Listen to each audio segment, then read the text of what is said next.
Macarong đạm phèn bát đây. Ôi chru.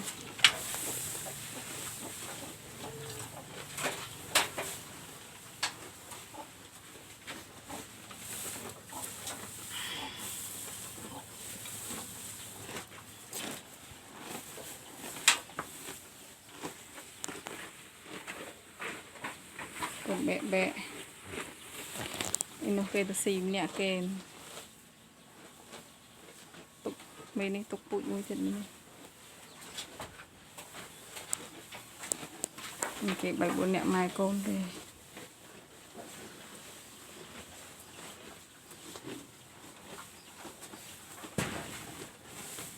mà cà rong đã mọc đẹp tích luôn nó lên xì lừa nó cũng heo về nơi tia rồi mà dễ tiết hay chia cả là hai tiết ban chốt mau ban ở cái lấy ở xì với nhà xây xong